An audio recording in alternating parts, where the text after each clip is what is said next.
Hello, I'm Colin Brown. I would like to thank you for watching this short presentation on welcoming roads, a new vision for road safety.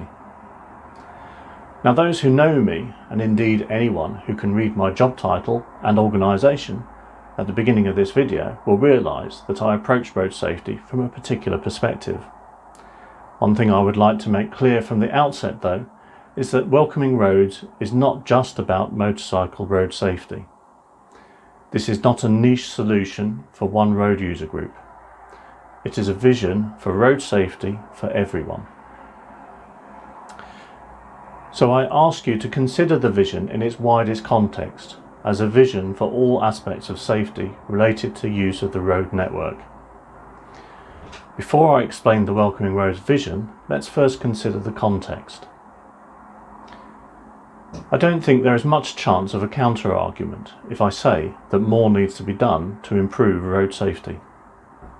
I don't think that anyone involved in road safety is going to be seen shouting "job done" over their shoulder as they walk cheerfully out of their office. Equally, I think it is widely agreed that in terms of road casualty reduction, there has been a sustained and unwanted plateau in the numbers. The most common reaction in these circumstances is to assume that we must try harder. We must redouble our efforts, buckle down, and just get it done. An honourable endeavour, yes, but I'm not going to disparage the efforts of all those who work so sincerely and tirelessly to do just that. There is, though, a point where you have to step back and ask yourself if there is something else that can be done. I'm sure we have all been advised to work smarter rather than harder at some point. If not, let me ask you to do that now.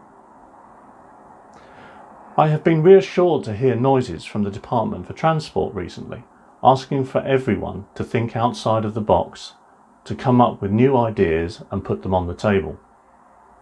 I've been equally worried that the responses I see seem mostly to amount to the more of the same approach that I've just mentioned. I want you to step back with me, open your mind and ask yourself questions. Welcoming Roads is a new approach, a development and refinement of Vision Zero. It seeks to address internal inconsistencies and stumbling blocks that have become woven into the Vision Zero world. Welcoming Roads is deliberately free from detail, but don't mistake that for a lack of substance. Welcoming Roads is concise but not vague. It is deliberately comprehensive. So let's run through the Welcoming Roads statement. An important point is made initially. At its heart, this vision recognises that roads and pavements are a valuable shared asset owned by and servicing all citizens. Any vision for road safety needs to recognise that the road network is a shared space. There should be no priority nor restriction on its use. We all have an equal and valid claim to the opportunities it provides. There may be an argument that the use of the roads is a privilege, but that is not a position that I feel comfortable with. Welcoming Roads leans to a view that access to and use of the road network should be considered a right. Welcoming Roads recognises that roads are legitimately used for many purposes, including commuting, logistics, leisure, sport and exercise. No one should feel disproportionately restricted from using the roads for any of these purposes. Everyone should expect to be able to use the roads with equal efficiency and safety, regardless of their legal and legitimate modal choice and purpose for using the road. It is important to recognise the full scope of what happens on the road network. We cannot deal with the causes of collisions if we don't acknowledge the different motivations and methods of using them. We can only make the roads truly welcoming if we embrace and facilitate the full diversity of those motivations and methods. The Welcoming Roads vision does so without preference or judgment. No motivation or modal choice should be regarded as unwelcome. nor of less value. All road users have a duty to show consideration and compromise with their fellow citizens to maintain an environment that is welcoming to all. The use of the word duty here is important. This is not a wishy-washy, nice to have, or some added bonus that we hope will be delivered if we ask politely. We have established that there is a broad and acceptable range of claims when it comes to the rights connected to using the road. The vision accepts that these are rights, not privileges. The flip side to rights, though, is responsibilities.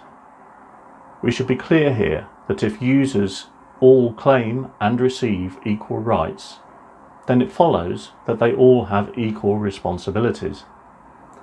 This is the root of my concern with the hierarchy model for responsibility on the roads. I do believe that the hierarchy currently being written into the highway code is counterproductive and does not fit with a welcoming roads vision.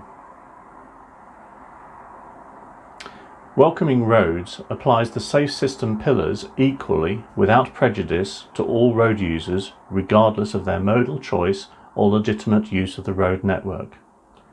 Welcoming roads strives to deliver equal safety for all road users regardless of their legal modal choice or legitimate use of the road network. It may seem superfluous to state that the safe systems is applied equally to all road users.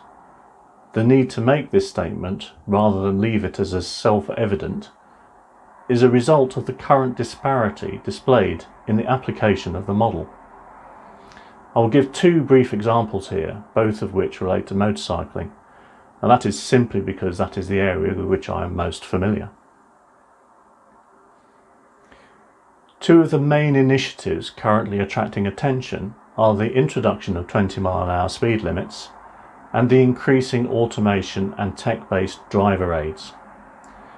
I have made repeated requests for evidence to conclusively demonstrate the safety benefit to motorcyclists from the implementation of 20-mile-an-hour speed limits. I've asked because I hear many riders express concerns that they feel more at risk due to tailgating drivers and dangerous overtakes if they comply with the limits. It is therefore fair to look for the evidence. After all, the answer may be that these are fears that are unfounded. The problem is that the evidence does not exist. As far as I can see, the question has not been in scope of any of the studies carried out. I stand to be corrected on this, so if there is evidence, please do send it to me. But the problem is not the outcome of a study. The problem is that there has been no study. The consideration of the benefits and disbenefits has not been considered for all road users. A second example came literally as I was preparing this presentation, with an announcement that after over 5 years of lobbying by riders' rights organisations, Euro NCAP will start testing driver support systems in cars for their ability to detect and react to motorcyclists, but not until 2023. How can the need for a 5-year lobby campaign be acceptable? This is a basic requirement. Under the Welcoming Roads vision, this kind of mistake cannot happen. I can assure you there are many other examples I could give.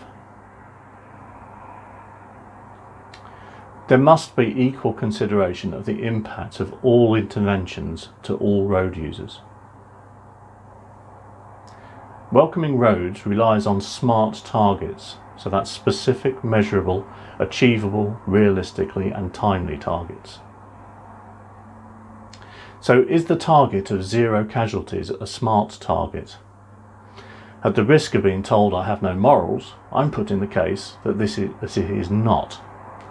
The difficulty comes with the R in SMART.